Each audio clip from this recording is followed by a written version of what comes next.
Since Netflix hit it big, consumption of TV shows has become much more common among the general public, and not just for new shows, but specifically older ones, maybe even more so. The Office's popularity exploded after the show ended, and nearly everyone I've ever met has at least seen an episode of it. Most of them have seen whole seasons. And I don't know many who watched it when it was on, but I sure know a whole lot that binged it on Netflix not very long ago. I should mention, though, that the show ended when I was like 14, so obviously not a lot of people I knew were going to be watching it live. But my point really is that the introduction of these streaming services allowed younger kids to discover shows and movies that they wouldn't have otherwise. Now, before we get too sidetracked, we have an important question at hand. Who is the greatest character in TV history? My answer, and the only definitive answer, of course, comes in the form of a certain one-season-long 1999 Judd Apatow and Paul Feig production. Now, while not quite on the same level of, say, Friends or The Office, Apatow and Feig's Freaks and Geeks popularity has in fact ballooned since its appearances on Netflix and Hulu. When it first aired, it was an almost underground, unknown show, getting canceled due to its lack of popularity despite critics loving it.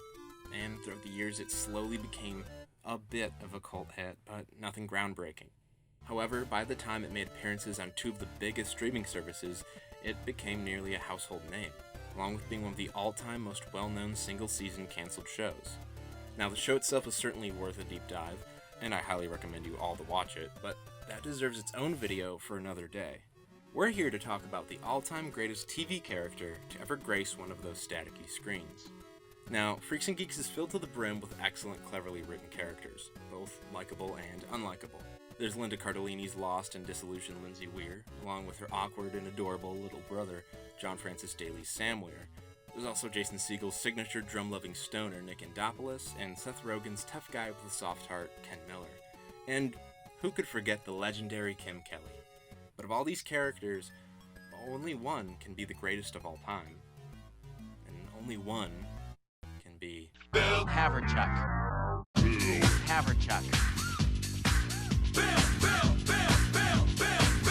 Haverchuck. Bill Haverchuck. Bill Haverchuck.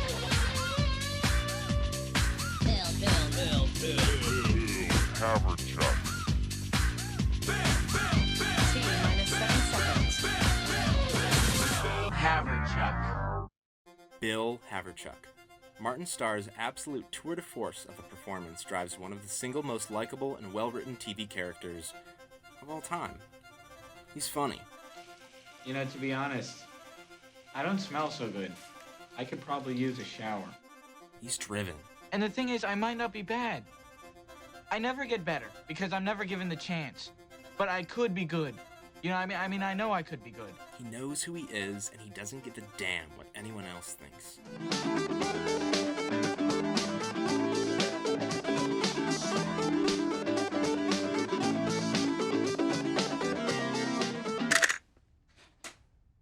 You cut me off mid-funk.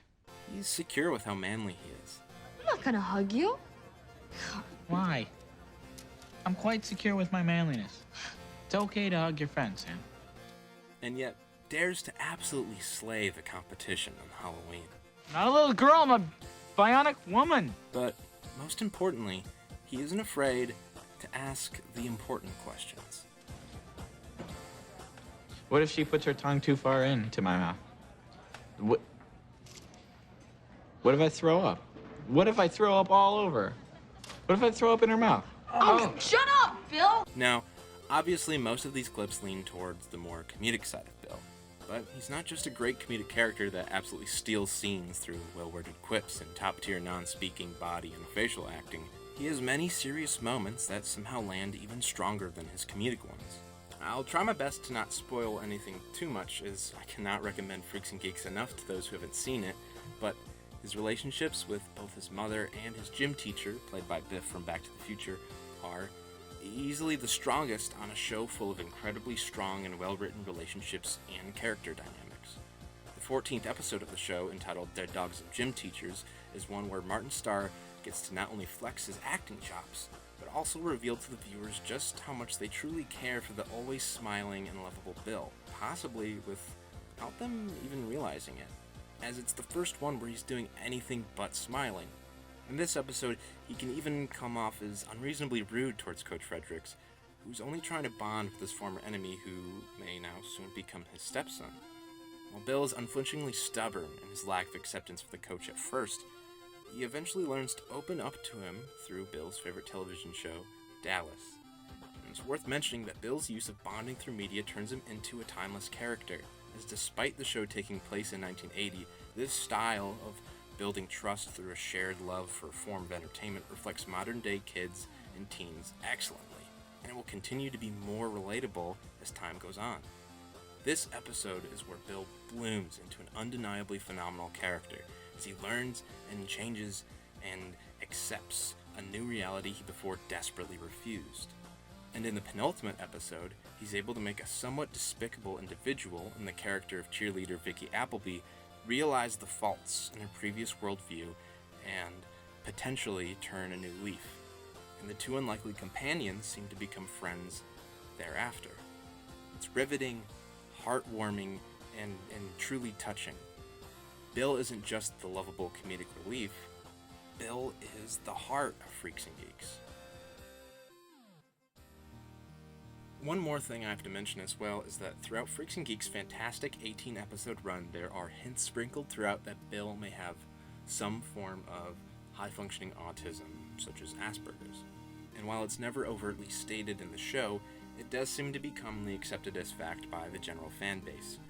And you know, I'm far from an expert on the subject, so obviously I'm not going to sit here and try to diagnose him, but if that is the case, then there's no doubt in my mind that Bill is the most respectable and ingenious depiction of an autistic character maybe ever written.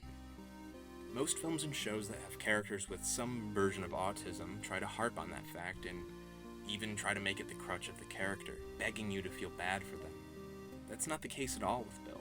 He's simply an awesome dude who may happen to have autism. And that feels far more realistic, honest, and considerate.